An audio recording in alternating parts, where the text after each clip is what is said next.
और आज हमारे बीच में गठवाड़ा खाप के चौधरी राजेंद्र मलिक जी, अशोक चौधरी जी लाठियान खाप से हैं, आपके बीच में सचिन चौधरी बूढ़ियान खाप से हैं। एक बार अपना वो करते रहिए जिनका हुआ। तो जगवीर फौजी जी हैं कुरमाली से। हमारे बीच में मलिक बावन के सतपाल शर्मा जी ब्राह्मण समाज के चौधरी हैं। सतपाल शर्मा जी, तेजपाल सिंह जी हैं बावन मलिक के जो वर्मा समाज है उसके चौधरी हैं। सुभाष चौधरी हैं हमारे बीच में। ये बावन के मलिक के जो एक वर्ग होता है, पहले जो किसान के साथ इनका बड़ा रिलेशन है। ये किसान के कच्चे माल को पक्का करने का काम करते थे, बड़भुजे जिनको बोलते थे, उस समाज से हैं। राजवीर सिंह मुंडेर जी निर्वाल खाप से हैं। अनिल बेनीवाल जी हमारे बीच में बेनीवाल खाप के, अमित बेनीवाल खाप के चौधरी हैं बेनीवाल खाप के। और जगवीर फौजी जी हमारे बीच में हैं। और भी कुछ नाम है अभी मैं बताऊंगा। हाँ जी, सन्नी निर्वाल। हाँ, सन्नी निर्वाल जी हैं एडवोकेट। हाँ, और रामेश्वर कालखंडे जी हैं। कालखंडे खाप के चौधरी तो नहीं हैं लेकिन प्रतिनिधि के तौर पर आए हैं। और आज मैं छोटी सी बात कह के फिर हमारे चौधरी आपको एड्रेस करेंगे जितने भी लोग आए हैं। आज हम एक ऐसे कोज को, एक ऐसे विषय को लेके इकट्ठा हुए हैं जिससे समाज में भ्रांतियां फैलाई जा रही है और समाज को निजी स्वार्थ में तोड़ने का काम किया जा रहा है। थोड़ा सा घटनाक्रम मैं आपको बताना चाहूँगा कि एक लखनऊ में चौधरी महेंद्र सिंह टिकैत जी की पुण्यतिथि के अवसर पर एक संगठन का गठन किया गया। और संगठन में उस विचारधारा के लोग थे जो ये कहते थे कि भारतीय किसान यूनियन जो है भटकाव की ओर है और विचारों से समझौता कर रही है। बात किसान की लड़ाई की जरूर है, लेकिन जो असल मुद्दे हैं उनको पीछे रखा जा रहा है, ब्रांडिंग की जाती कोशिश है। एक जिस तरह से देश में कपिल शर्मा की कॉमेडी शो चलता है, उसी तरह से एक कॉमेडी शो चला जा रहा किसान आंदोलन, जिसमें कहीं ना कहीं कोई गंभीरता कहीं से कहीं तक दिखाई नहीं देती। और उसमें चाहे देश हित हो चाहे राष्ट्र हित हो, वो सब पीछे हैं। चौधरी महात्मा महेंद्र सिंह टिकैत जी ने कई आंदोलन बिना किसी मांग के इसलिए समाप्त कर दिए कि आंदोलन भटकाव की तरफ जा रहा था। तो उन्होंने कहा कि सरकार से लड़ाई चलती रहेगी लेकिन भटकाव नहीं होना चाहिए। और मैं इसमें किसी एक संगठन की बात नहीं कर रहा। संयुक्त मोर्चा में जितने भी संगठन थे इस बात के वो सभी जिम्मेदार हैं, सभी रणनीति तय करते थे। तो बहुत सारे लोगों को ये लगा कि उसके बाद कई संगठन बने, हरियाणा में कई संगठन अलग होकर बन गए, उत्तर प्रदेश में भी एक संगठन की घोषणा हुई और मध्य प्रदेश में भी इसी तरह का विषय चल रहा है। वहाँ भी लगता है कि जो उस समय आंदोलन में लोग थे वहाँ भी एक अलग संगठन बनने जा रहा। तो देखो, जो विचार के लोग हैं वो विचार को, खोज को नहीं छोड़ सकते। सरकार किसी की भी वो आते जाते रहती है। तो एक इमोशनल चीज़ तैयार की गई कि ये बालियान खाप के संगठन का जो गठन है इसमें बालियान खाप के चौधरी की बेइज्जती और उस पर हमला है। तो हम आज यहाँ स्पष्ट करने के लिए इकट्ठा हुए हैं कि किसी के संगठन बढ़ने से या टूटने से किसी की खाप पे हमला नहीं हो सकता। खाप का काम समाज का काम है। खाप अलग चीज़ है और संगठन अलग चीज़ है। और टिकैत परिवार और टिकैत साहब चाहे जितने भी लोग हैं सबके लिए आदरणीय है। और वो टिकैत साहब ही नहीं, यहाँ एक छोटे से छोटा चौधरी, वो सबका मान सम्मान उसमें सब साथ हैं। और ये सब लोग भी, चाहे उसमें टिकैत साहब का हो, चाहे मलिक साहब का हो, चाहे निर्वाल जी हो, चाहे बूढ़ियान हो, कोई भी हो, चाहे बेनीवाल हो, किसी के भी मान सम्मान से अगर खिलवाड़ होगी तो वो एक खाप व्यवस्था है, वो साथ इकट्ठा होती है। तो हमारे यहाँ एक प्रथा रही है कि पहले भी अगर कोई प्रयास हुआ है, किसी ने कोई अलग काम करने का प्रयास किया है तो उसको खाप के नाम पे तोड़ने का काम किया गया और इस समाज ने हमेशा उसको कंडम किया है। अगर मैं बात करूं खाप की कि भाई बालियान खाप पे हमला है, तो बालियान खाप और बालियान खाप के चौधरी मेरे हिसाब से सबके लिए आदरणीय है, हमारे लिए भी आदरणीय है, आपके लिए भी आदरणीय है। लेकिन अगर समाज को तोड़ने की बात होती तो जिस दिन उमेश मलिक पे सिसोली में हमला हुआ था उस दिन इस बात को बड़ा किया जा सकता था। लेकिन मैं धन्यवाद करना चाहूँगा आप सब जिम्मेदार लोगों का, जिन्होंने उसको जो है खाप का रंग नहीं देने दिया। सब लोगों ने ये विचार किया कि भाई ये आंदोलन का समय है और आंदोलन आज प्राथमिकता है। अगर 2 खाप में इसको बांटा जाएगा तो उससे नुकसान होगा, चाहे उसमें किसी पे कार्रवाई की बात हो, वो भी किसी ने नहीं कहा। चौधरी साहब ने हमेशा ये बयान दिया कि बालियान खाप के चौधरी सबके आदरणीय है और उनको इस बात को निपटाना चाहिए। तो अभी अखबार में जो बात आई कि भाई बालियान खाप के का अपमान किया गया, तो वो जिसने भी ये बयान दिया है, कुछ थांबेदार इकट्ठे किए गए, जिसने भी ये बयान दिया, मुझे लगता है कि वो समाज को गुमराह करने के लिए इस तरह का बयान दिया गया। इस व्यवस्था का देखिए, देश में सिंगल व्यक्ति भी अगर किसी के पास विचार है तो वो भी अपने बात कहने का अधिकार रखता है, और विचार नहीं है तो भी अधिकार रखता है। किस क्षेत्र का कौन प्रतिनिधित्व करेगा, ये आने वाला समय और कर्म के आधार पर आधारित होता है। जो जितना काम करेगा उसको उतना सम्मान मिलेगा। तो किसी को भी विचलित होने की आवश्यकता नहीं है कि ये किसी के, और मेरे हिसाब से इस देश के लोकतंत्र की खूबसूरती यही है कि ये सबको समान विकास के और समान विचारधारा की बात कहने के अवसर देता है। विचारधारा चाहे विरोध की हो या पक्ष की हो, लेकिन हर आदमी को अपनी बात कहने का अधिकार है। तो आज सब लोग इसलिए आए हैं कि ये अपनी बात आपके सामने रखेंगे कि समाज में जो है इस तरह के वैमनस्य से किसान बिरादरी का नुकसान होगा। क्षणिक किसी का लाभ हो सकता है इस तरह की भावनात्मक अपील करने से, लेकिन समाज को तोड़ने का काम ना किया जा। किसी संगठन के बनने से किसी खाप का अपमान नहीं हो सकता। निजी स्वार्थ में अगर कोई खाप के बीच में मतभेद पैदा करता है तो ये भी इतिहास में लिखा जाएगा कि व्यक्तिगत हितों के लिए एक समय वो था कि जब खाप और खाप को आमने सामने कर दिया गया था। और मेरा एक और कहना है, सब लोग बताएंगे कि कभी भी जब भी संगठन के तौर पे या खाप के तौर पे बालियान खाप ने या भारतीय किसान यूनियन के 2011 के बाद राष्ट्रीय अध्यक्ष जी ने कहीं भी सहयोग मांगा तो हर सहयोग में, हर काम में सहयोग मिला किया, लेकिन किसी निर्णय में किसी खाप को शामिल नहीं किया जाता। सहयोग लेने तक की बात है, इससे आगे की बात फिर है नहीं। और ये ज़्यादा बात आप लोगों को सब लोग बताएंगे। अगर बराबर का सम्मान और बराबर की हिस्सेदारी खाप व्यवस्था की तरह संगठन में दी गई होती तो ये ताकत आज और मजबूत होती। और बातें चलती रहती हैं विचारधारा की। जब विचारधारा एक हो जाती है तो मिलकर भी काम किया जा सकता है। जब संयुक्त मोर्चे में 500 संगठन एक जगह रहकर काम कर सकते हैं तो 501 से ही क्या फर्क पड़ता है। तो इससे किसी को विचलित होने की मेरे हिसाब से आवश्यकता नहीं है। अब हमारे साथ में जो है हमारे सम्मानित मलिक खाप के, गठवाड़ा खाप के चौधरी, हाँ गठवाड़ा खाप के चौधरी हैं, हमारे 52 के अध्यक्ष हैं। इनसे भी बड़े एक चौधरी हैं हमारे हरियाणा में, लेकिन उत्तर प्रदेश के ये अध्यक्ष हैं। ये भी अपनी बात रखेंगे। अभी इनके साथ निषाद से सतपाल शर्मा जी, जो मैंने बताया, ये शर्मा समाज के हैं। तेजपाल वर्मा जी हैं, सतप्रकाश जोशी जी हैं, देवेंद्र सिंह सेन भी हैं, ये भी वहाँ के 52 के प्रतिनिधि हैं। सुभाष सक्सेना जी हैं, लोकेंद्र जो है कश्यप समाज के प्रतिनिधि हैं, धर्मेंद्र स्वामी जी भी हैं, नरेंद्र सिंह किसान नेता हैं, रमेश बाबा जी हैं, और बाकी सब लोगों का नाम और वो मैं बताया, आप परिचित हैं।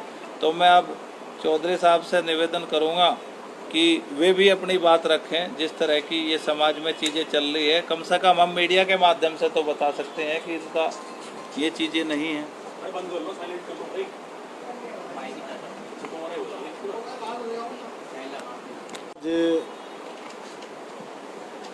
प्रेस वार्ता में जितने भी पत्रकार बंधु जो भी आए हमारे, आप सम्मानित हैं, हम आपका धन्यवाद करते हैं।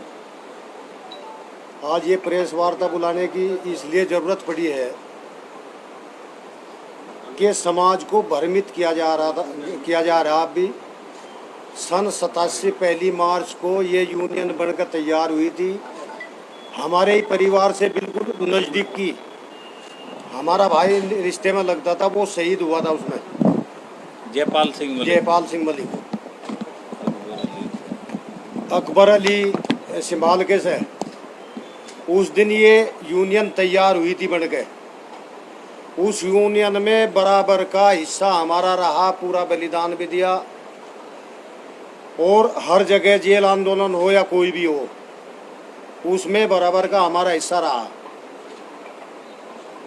चौधरी महेंद्र सिंह टिकैत वे हमारे बहुत ही आदरणीय हैं। हम उनके बारे में तो खैर जितनी बड़ाई करें हमारे बस की नहीं, इतनी बड़ाई अकबर जो है मतलब है नहीं हमारे पास। वो इतने अच्छे विचारों के आदमी थे।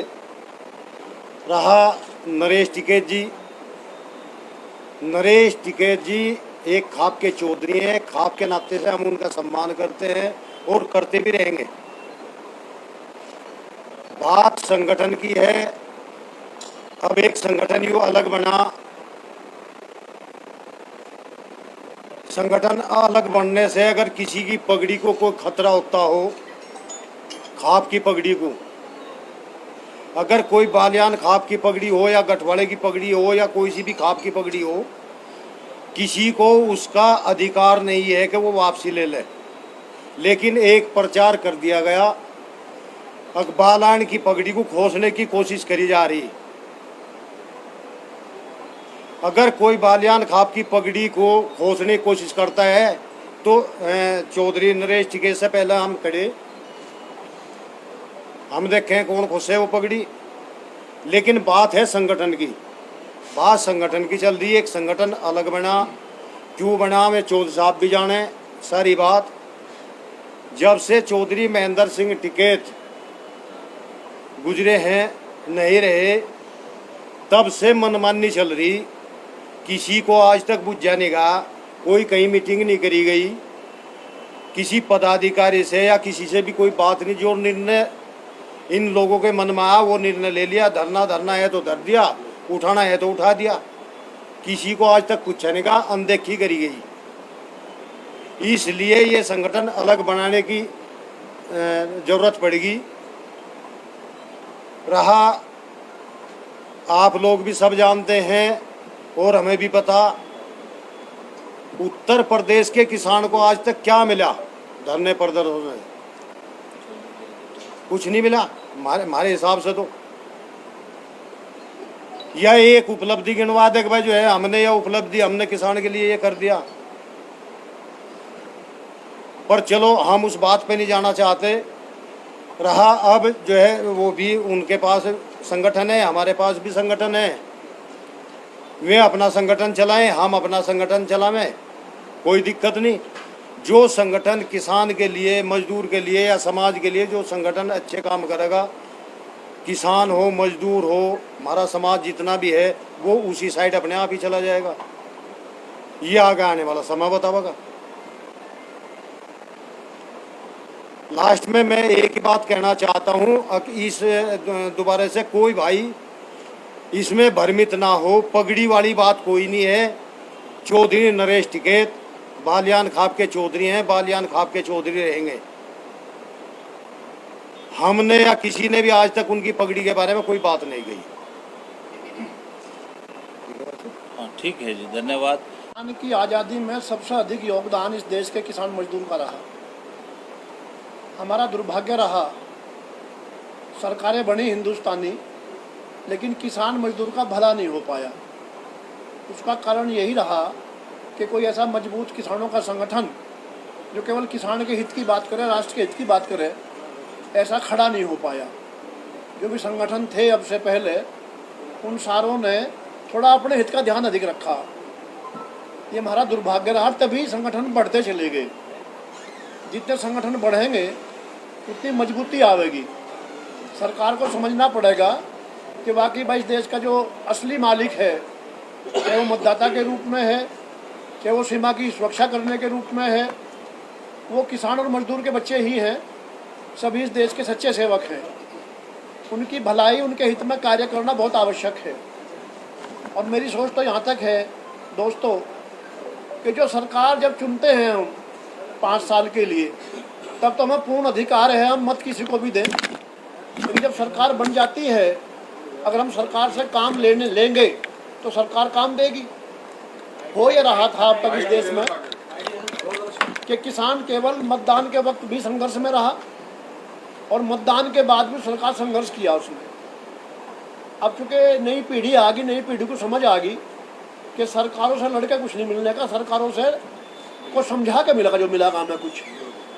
तो सरकार को समझाने के लिए संगठन का निर्माण हुए हैं और मेरा तो पूर्ण विश्वास है कि अब किसान के हित में सरकार निर्णय लेने के लिए बाध्य होंगी। रही खापों की बात, खाप भी देश हित के लिए थी, समाज के हित के लिए थी, और खाप मुख्यतः निःशुल्क न्याय के लिए आधारित थी। लेकिन अब न्याय व्यवस्था अलग होगी, खाप व्यवस्था थोड़ी अलग रहेगी, तो न्याय भी बहुत महंगा हो गया और खापों का वजूद भी समाज में सम्मानपूर्वक नहीं रह पाया। उसका कारण भी यही रहा कि खापें थोड़ी सी विचलित रही। अब खापों को भी अपना हित नहीं, समाज का हित देखना चाहिए। खाप का काम लड़ाना नहीं किसी को, खाप काम है समझाना, प्यार पैदा करना, एक दूसरे का मान सम्मान बढ़वाना। तो मेरा कहना इतना ही है, किसी को डरने की आवश्यकता नहीं है। जो भी संगठन बने वो किसी न किसी हित के लिए बने, उनका कोई अपना लक्ष्य होता है और लक्ष्य की प्राप्ति का लाभ समाज को जाता है। मेरी शुभकामनाएं नए संगठन के साथ हैं। नया संगठन हर हाल में किसानों की दशा को बदलने का काम करेगा और ये देश के लिए खुशहाली भरा रास्ता होगा। नया संगठन बनाया है, पुराने संगठन नए संगठन में जान पर रहेगा। एक बार बताओ, नए संगठन की नीति और पुराने संगठन की नीति में क्या? नहीं देखिए किसकी क्या नीति है उसके बारे में तो वही बता पाएंगे, लेकिन हम अपनी नीति बताना चाहते हैं कि देश में कोई भी आंदोलन रहा हो, किसान आंदोलन के जनक बहुत सारे लोगों को पता नहीं है। स्वामी सहजानंद सरस्वती जी हुए और वहाँ से उन्होंने किसान आंदोलन की शुरुआत की और बड़े बड़े आंदोलन हुए। और किसान आंदोलन आज़ादी से पूर्व भी होते रहे। जो सबसे बड़ा संघर्ष हुआ वो आज़ादी के आज़ादी से पहले किसान आंदोलन का ही रहा, उसको फिर आज़ादी के आंदोलन में बदला गया। साहब आपको गद्दार बता रहे हैं। गद्दार बताया जा रहा है। 10 यात्रा आपको कराई है विदेश की, उसमें क्या कहेंगे आप? नहीं, मेरा ये कहना है कि जो इंटरनेशनल संगठन है, इंटरनेशनल कनेक्शन है, वो किसी एक का नहीं होता। साउथ एशिया में जो कोऑर्डिनेटर है उसके आधार पर चयन होता है और वहाँ एक योग्यता भी होनी चाहिए यात्रा के लिए। अगर आपकी भाषा और आपके सब्जेक्ट का ज्ञान नहीं है तो अगली बार ये कह दिया जाए कि वो तो यात्री आए थे, उन्हें तो कुछ सब्जेक्ट का पता ही नहीं। और मेरी शुभकामनाएं हैं, उन्होंने मुझे 10 यात्रा कराई है तो वे और लोगों को मेरे हिस्से की सारी यात्रा और को कराएं। हो सकता है इसका संगठन में भी विरोध हुआ होगा कि मुझे ही क्यों 10 यात्रा कराई और जो उसके कैडर के लोग थे उनको भी भेजते। तो संगठन में डेमोक्रेटिक सिस्टम होना चाहिए, तो कुछ ना कुछ रहा होगा। दूसरी बात मैं ये कहना चाहता हूँ कि विचार से जो समझौता करे वो खुद ही अपने आप में समाप्त हो जाता है। हमारा आप सब लोग इस बात के गवाह हैं, देखा होगा कि हम संगठन को विचार से चाहते हैं, न कि अनडेमोक्रेटिक सिस्टम से। और विचार भी वो जो राष्ट्रीय कार्यकारिणी की बैठक में पास कर दिया जाए वो सबका विचार है। मेरी एक राय जो है वही संगठन का फैसला नहीं हो सकती, मैं इसका बिल्कुल भी समर्थक नहीं हूँ। हर आदमी को अपने प्रस्ताव रखने का अधिकार है और उस पर राष्ट्रीय कार्यकारिणी चर्चा करके जो भी फैसला ले। लेकिन बड़े लंबे समय उनके साथ काम किया है, लेकिन हमारा बस एक ही कहना है। अच्छा, आप इस पर बात से स्पष्ट हैं कि भाई हर संगठन में एक चाहे दिखावे भर से हो लेकिन लोकतांत्रिक प्रक्रिया होती है। लेकिन कभी आपने सुना हमारे यहाँ कभी चुनाव हुआ हो? 3 साल में हर संगठन में चुनाव होता है। भाजपा का, कांग्रेस के, सबका राष्ट्रीय अध्यक्ष का चुनाव होता है। बीकेयू में कभी चुनाव सुना? तो खैर वो एक व्यक्तिगत बातें, हम उनसे भी ज़्यादा कोई वो नहीं, वो संगठन है, वो अपना जैसे चलावे, विचार से समझौता नहीं कर सकते। और काम भाई अगर एक आदमी एक कंपनी में जो है सुपरवाइजर की पोस्ट पे है और दूसरी जगहों से तरक्की का या समानता का अवसर मिलता है तो क्या वो उस फैक्ट्री के प्रति गद्दार होगा? आज एक आदमी सिपाही है, अगर वो कल को पीसीएस बन जाता है तो क्या उसने उत्तर प्रदेश पुलिस के साथ गद्दारी करी? तो ये जो सामंतवादी सोच के शब्द हैं, इस तरह का प्रयोग नहीं करना चाहिए। वो जो है बाल्यान खाप के चौधरी हैं, सम्मानित हैं, नेता हैं, लेकिन उनका अपना स्टाइल है। वे चुने हुए सांसद को भी कह देते हैं कि भाई मैं आदेश देता हूँ। अब कोई राजे रजवाड़े कबीला प्रथा तो रही नहीं। आपको क्या लगता है कि भारतीय में लोकतंत्र नाम की चीज नहीं है? हाँ, मैं बिल्कुल स्पष्ट, यही तो विचार, यही तो भिन्नता है। जहाँ देखिए, मैं आपकी बात का जहाँ जो जिस संगठन में रहता है उसकी बहुत सारी मजबूरियाँ और उसका दायित्व है कि जो उसका नेता कहे, जब तक वो उसके साथ है वो उस बात को विटो करे, और नहीं आप, और उसी का नतीजा तो है कि आज हम यहाँ बैठे हैं। भाई ये फैक्शन का नतीजा क्या, कारण क्या है? टिकैत साहब आप पे दबाव बता रहे कि सरकार के दबाव में है आप लोग। नहीं, मेरे तो फैक्ट्री नहीं चल रही भाई, मैं तो कहीं कुछ कर नहीं रखा। मैं तो ये कहता हूँ कि अगर मेरे पे दबाव है तो मेरे तो पहले तो बहुत सारे लोगों पे दबाव होगा। मैं यहाँ से लिख कर देता हूँ कि सरकार मेरी जांच EOW से लेके और ED और जिससे भी चाहती हो मेरी जांच करा ले, लेकिन साथ में आरोप कराने वालों परिवार की भी संपत्ति की जांच कराने की मांग करेगा संगठन? नहीं। हम देखिए, हम इन घटिया बात में, घटिया चीजों में किसी पे आरोप लगा के अपने को बड़ा साबित नहीं कर सकते। हमारी एक ही मांग है कि किसान के मुद्दों का समाधान होना चाहिए, MSP को कानून बनना चाहिए। इसके लिए खुले मन से सरकार से बात होनी चाहिए, और सरकार बात नहीं करती तो फिर आंदोलन का रास्ता सबको अपनाना चाहिए। और कल जब देश में 500 संगठन एक साथ मिलकर काम कर सकते हैं तो 501 संगठन भी मिलकर काम कर सकते हैं। ये केवल विचारधारा की लड़ाई है। इस चक्कर में कि जांच हो या ना हो, देखिए हिंदुस्तान में तरक्की सबकी हुई है। जिसके पास कभी साइकिल भी नहीं थी आज उसके पास कार है, तो तरक्की तो सबकी हुई है, लेकिन तरक्की के सबके अपने तरीके हैं। लेकिन तरक्की कृषि कानून को लेकर मेरी पहले भी वही राय थी, आज भी वही राय है कि वे कानून बाजारवाद के समर्थक थे। हिंदुस्तान के किसान को बाजारवाद के हवाले नहीं किया जा सकता। लेकिन अगर कृषि में MSP गारंटी कानून हो जाए तो फिर कोई कानून लिया, उन कानूनों से भी कोई फर्क नहीं पड़ता, क्योंकि हमें सुरक्षा कवच मिल जाता। लेकिन नेगोशिएशन संशोधन की बजाय वापसी पे रही, MSP पे नेगोशिएशन होती तो ज्यादा लाभ होता। आप मुझे एक चीज बताओ कि बाबा महेंद्र सिंह टिकैत की मांग थी, उस दिन ये कानून आए, उस दिन ये कहा गया कि 27 साल पुरानी मांग हमारी मान ली गई, आप भी मौजूद थे। उसके बाद भी इतना बड़ा आंदोलन हुआ, इस पर आपकी क्या राय? नहीं, देखिए, मेरा ये मानना है कि टिकैत साहब हमेशा ये कहते थे कि इस देश में किसान को कहीं भी अपनी फसल बेचने का अधिकार हो।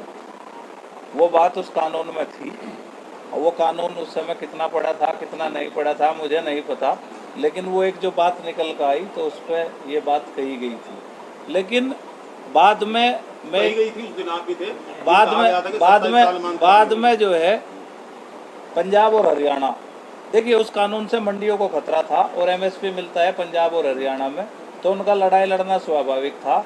लेकिन जिस तरह से उन लोगों को मतलब बल प्रयोग और जिस तरह से दिल्ली तक उन्होंने चीज़ें सही, तो उसके बाद हर किसान संगठन का एक नैतिक कर्तव्य भी था कि चाहे विचारधारा भी कुछ भिन्न हो लेकिन उनको सपोर्ट किया जाए। ये आंदोलन किसी, मैं आज बार बार ये कहना चाह रहा कि न ये आंदोलन उत्तर प्रदेश का था, न ये पंजाब का था, न ये हरियाणा का, फिर तो उसको पूरे देश ने सपोर्ट किया है। और उसका आंदोलन, उस आंदोलन का हीरो जितने भी हैं वो अदृश्य हैं। जो इस आंदोलन को भीड़ के साथ, कामयाबी के साथ और वहाँ तक लेके गए, उसके बहुत सारे कारण हैं। उसके कारण ये भी हैं कि मीडिया की उपलब्धता कहाँ नज़दीक थी, दिल्ली में जाम रहते थे, हिंदी भाषा किसकी ठीक थी, और कपिल शर्मा का कॉमेडी शो कौन ठीक चला सकता था, इसके बहुत ऐसे विषय हैं। आपको टिकट नहीं मिला गठबंधन से, इस वजह से ये सारी चीजें।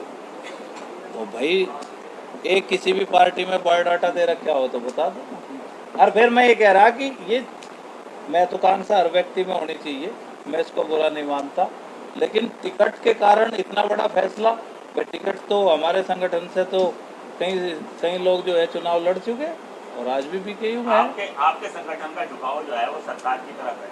अगर जो अब तक हमने सुना है, वैसे आप इसे क्लैरिफाई करेंगे, तो इन हालात में अगर किसानों की कोई जेन्युइन मांग होगी तो आप सरकार के साथ कैसे संघर्ष में उतरेंगे, सरकार के खिलाफ कैसे संघर्ष करेंगे? जब कोई नई चीज होती है तो ये एक सस्ता तरीका होता है। आज से पहले अखबार उठाओ जो किसी नए संगठन का या किसी चीज का गठन किया गया है तो उस पर यही आरोप लगते हैं कि सरकार के साथ है।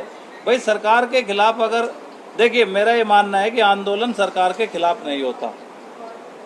3 महीने चुनाव के समय माहौल बनाना लास्ट में वो सरकार के खिलाफ होता है। कोई संगठन सरकारें प्रो नहीं होती, ना कोई संगठन के लिए इतनी बड़ी ताकत देती। हर आदमी सरकार का दुश्मन है जो आवाज़ उठाता है। हमारा बिल्कुल ये रहेगा कि 5 साल में 4.5 साल हम खूब आंदोलन, संवाद, सब चीज़ें स्थापित करेंगे। मुझे एक संगठन का नाम बताओ जिसने जो है आज तक सरकार के किसी मुख्यमंत्री, मंत्री, प्रधानमंत्री से वार्ता ना की हो, और एक वो तरीका बताओ कि जो सरकार से बात किए बिना समस्या का समाधान करा सकता हो। अल्टीमेटली आंदोलन केवल प्रेशर ग्रुप का काम करता है कि आज 100 लोग सड़क पे बैठे, उसका दबाव बढ़ा और उसके कारण आपसे वो व्यक्ति भी मिल लिया जिससे आप नहीं मिल सकते। एक आदमी कलेक्टर अगर एक आदमी से नहीं मिल सकता तो 100 आदमी अगर सड़क पे बैठ गए तो कलेक्टर को भी मिलना पड़ता है। ये प्रेशर टैक्टिस है। हम कल वहाँ भी चप्पल घिसा रहे थे 2 में बैठ के सड़कों पे, यहाँ भी चप्पल ही घिसाओगे। यहाँ कोई मंत्रालय नहीं मिल रहे किसी को, और न किसी को विचलित होने की आवश्यकता है। अच्छा भाई, अगर संयुक्त मोर्चा कभी कोई आंदोलन करता है तो क्या आप उसके साथ जाओगे? आपका संगठन अगर विचार में समानता होगी बिल्कुल जाएंगे। विचार से देश चलता है। संयुक्त मोर्चा में कई एलिमेंट ऐसे, संयुक्त मोर्चा में 3-4 लोग ऐसे हैं जिनकी विचारधारा ही भिन्न है, तो आपस में ही विचारधारा मैच नहीं करती। अब आपके संगठन का बेसिक थॉट क्या है? हमारे संगठन का बेसिक थॉट ये है कि केवल सब किसान नेता 4-5 यूनिक समस्याएं जानते हैं, इसके अलावा उनका कोई विषय नहीं है।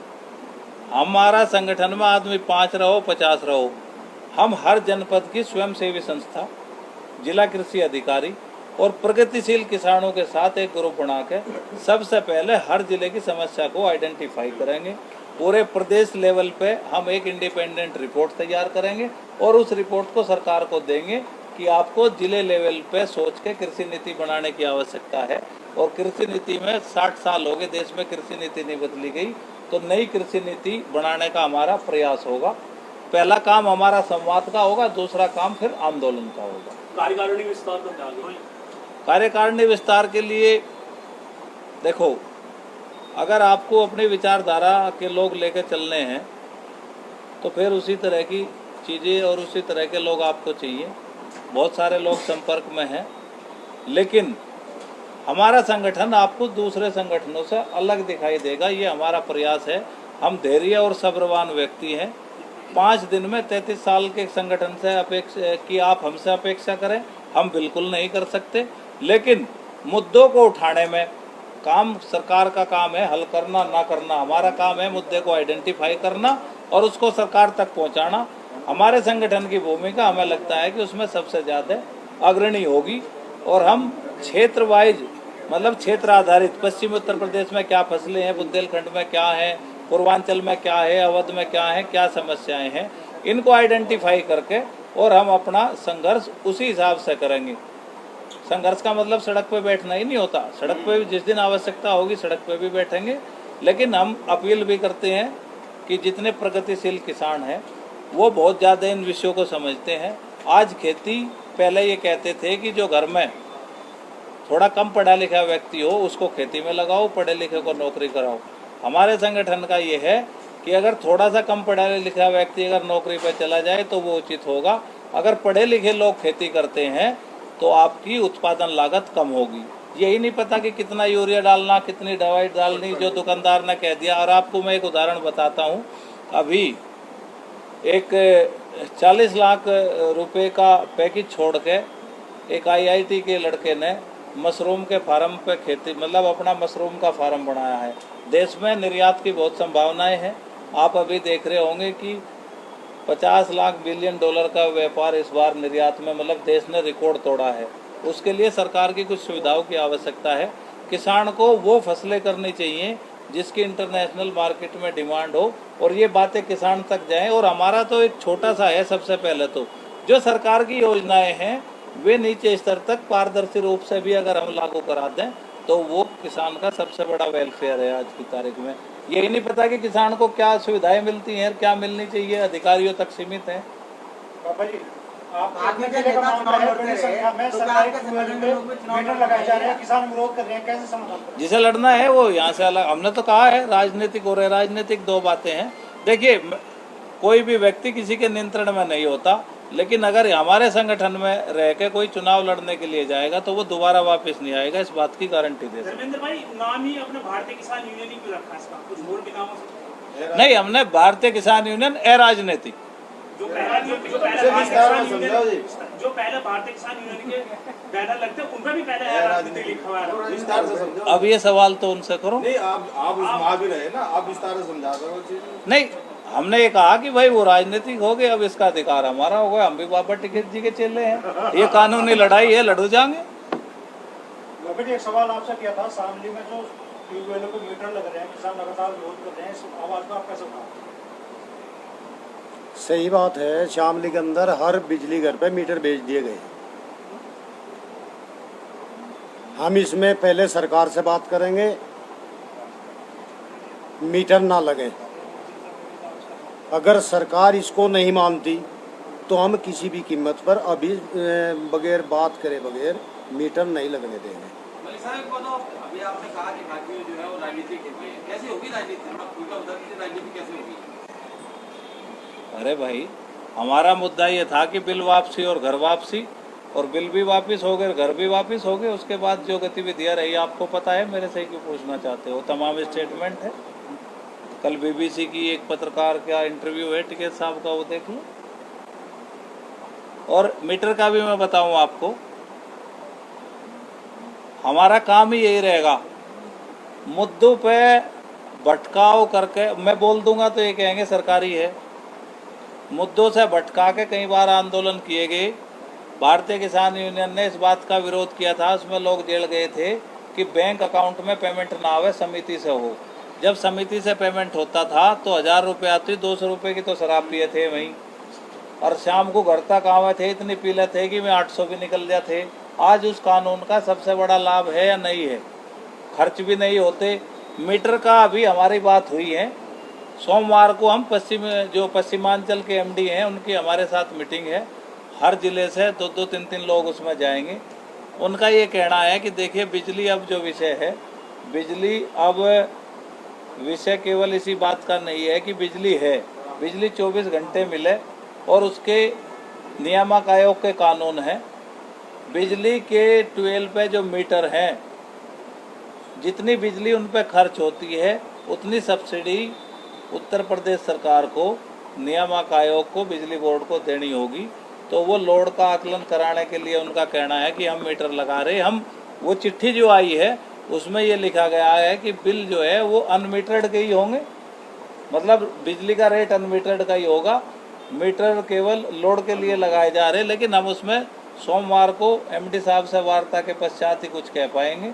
हमारी 2 डिमांड है बिजली को लेकर कि ओटीएस तुरंत लागू किया जाए, और जो घोषणा पत्र में सरकार ने कहा था कि बिजली 12 पे फ्री दी जाएगी, तो वो बिजली किसानों को फ्री दी जाए। और हम एक कुछ यूनिक गाँव का भी हम एक प्रस्ताव देने जा रहे। ये जो एक आज 12 लगाने की अंधी होड़ चल गई, एक भाई है 40 बीघे ज़मीन है, 4 भाई हैं, 4 के 4 नारे हो गए, 10-10 बीघे पे 12 लगा ली। जो चकबंदी के गांव हैं, हम चाहेंगे कि 500 बीघे के सेक्टर बनाए जाएं। पहले एक सरकारी 12 500 बीघे की सिंचाई करती थी, आज एक 12 10 बीघे और 20 बीघे की सिंचाई करती है, बिल आवे 15,000। हमारा तो प्रयास ये होगा कि निजी 12 तो बंद हो, प्रोत्साहन न दिया जाए, गांव में सेक्टर बने, नालियां बने जो लोगों ने तोड़ ली।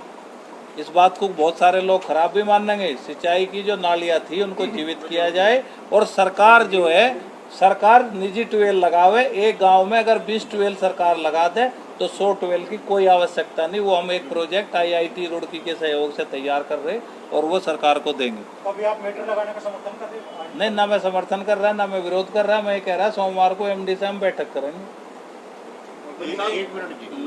एक मिनट अभी, एक मिनट।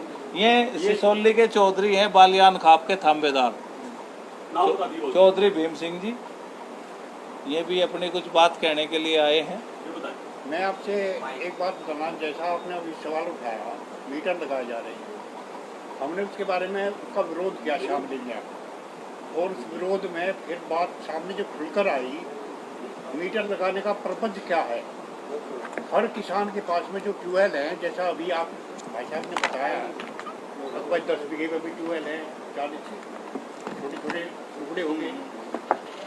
हर किसान के पास में जो भी ट्यूबवेल है, पावर तो मंजूर साथ है, और 12 पर जो बिल वो मोटर पड़ा है उसमें 12-15 पावर का पड़ा। केवल गवर्नमेंट का ये प्रबंध है कि इस ट्यूबवेल में कितना खर्च आ रहा है, बिजली कितनी खपत हो रही है। मीटर लगाने से ये मालूम होगा कि इसमें कितना खर्च आ रहा है, कितने पावर की ये मोटर है। इस पर्पज से ही वे मीटर लगाए जा रहे हैं। सिंह जी, गांव का लोड अलग होता है फीडर से और ट्यूबवेल का अलग होता है, तो उन्हें पता है फीडर से अगर ट्यूबवेल को जो सप्लाई जा रही है कितना लोड जा रहा है, कितना खर्च हो रहा है। वो तो मान के मेन लाइन पे लगा ले, मेन लाइन पे लगा ले, लेकिन ऐसा है कौन किसान वो तो लग जाएगा, परमानेंट लग जाएगा। देखिए, मैं आपको एक बात बताना चाह रहा, एक मिनट। मीटर्ड की सप्लाई से, एक मिनट, मीटर्ड की सप्लाई से कोई किसान खेती नहीं कर सकता, ये छुपा हुआ सच है। और हम इसका परसों को जो बात करेंगे, हम बिल्कुल स्पष्ट हैं कि अगर आप जो है देश के किसान को आत्महत्या की तरफ ले जाना चाहते हो तो मीटर की सप्लाई कर लो, अन्यथा उत्पादन लागत घटाने की आवश्यकता है। किसानों को दाम नहीं मिल रहे, हम तो ये भी चाहते हैं कि भाई बिजली फ्री होगी, बिजली फ्री की बात की थी, बिजली फ्री हो, खाद के दाम में सब्सिडी सरकार ने लागू कर दी। लेकिन जो दूसरी चीज़ें हैं, तेल है, हमारी तो डिमांड ये भी है कि तेल इतना महंगा होगा, किसानों को सिंचाई करने के लिए और खेत के कार्य के लिए सब्सिडी पे डीजल दिया जाए। और ये पहले भी हुआ है, कृषि मंत्रालय से पहले भी इस तरह की तमाम आदेश जारी हुए हैं कि सब्सिडी पे डीजल किसानों को दिया जाता रहा, लेकिन उसका भी दुरुपयोग हुआ। किसानों के फर्ज ले लेकर लोगों ने, दूसरे ने, तो हमें कोई रास्ता निकलवाने का प्रयास करेंगे। और बेसिक हम आपको स्पष्ट करना चाहते हैं कि हर किसान विरोध की जो बात होगी, हम संघर्ष में आपको दिखाई देंगे, केवल दावे करने से कुछ नहीं होता। ये सब चीज़ें आपके सामने आएंगी। और हम एमडी साहब से जो है हमने कहा है कि आप इस पे स्पष्टीकरण दें। आप चौधरी साहब, आप जो भी एक सवाल है, उस संगठन से पक्कल उतार दिए जाएंगे, इलाज कर दिया जाएगा, हड्डी जोड़ा दिया जाएगा, क्या वे सब आपके संगठन से सुनाई देंगे? नहीं, देखो वो फिर घुमा फिरा के बात वहीं पहुंच जाती है। ये जो भाषा है ये किसी को पसंद नहीं आती। मैंने पहले ही कहा कि हमारे संगठन में आदमी 5 हों चाहे 50 हों, लेकिन वो एक विचार के व्यक्ति होंगे। मेरा एक सवाल ये है, किसानों की समस्या ये है, एक तरफ तो बिजली फ्री मांग रही है सरकार के अनुसार, एक तरफ मीटर की बात आ रही है, तो कैसे चलेगा? एक बिंदु पाओ ना इसमें क्लियर, एक बिंदु पाओ, कहो यहाँ मीडिया को एक बिंदु तो ये ना कहो हम एमडी से बात करेंगे या ये करेंगे या वो करेंगे। सरकार से अलग चुनाव घोषणा पत्र के अनुसार बिजली फ्री मांग रही किसान के लिए, नहीं, यही तो कहा आपने कहा एमडी से बात करेंगे, वो तो ओटीएस पे बात होगी। बिल्कुल फाइनल कर दो इसको, कर दो। हाँ, नहीं, बिल्कुल फाइनल है, फ्री लेंगे, एकदम फ्री लेंगे चुनाव के हिसाब से। बिजली फ्री, बिजली फ्री मिल, मीटर बिल्कुल नहीं लगा देते, बस बात खत्म हुई, याद रहे। ओटीएस देखिए, जो एमडी के यहाँ हमारी डिमांड है उसमें ओटीएस भी एक मुद्दा है। और जो किसानों के 10-10 साल से कनेक्शन स्वीकृत हैं उनका सामान नहीं मिल रहा, तो बिजली की कोई एक मीटर की समस्या नहीं, बहुत सारी समस्याएं हैं और समस्याओं पे बात होती रहेगी। यहाँ कोई वो विषय नहीं है समस्याओं को।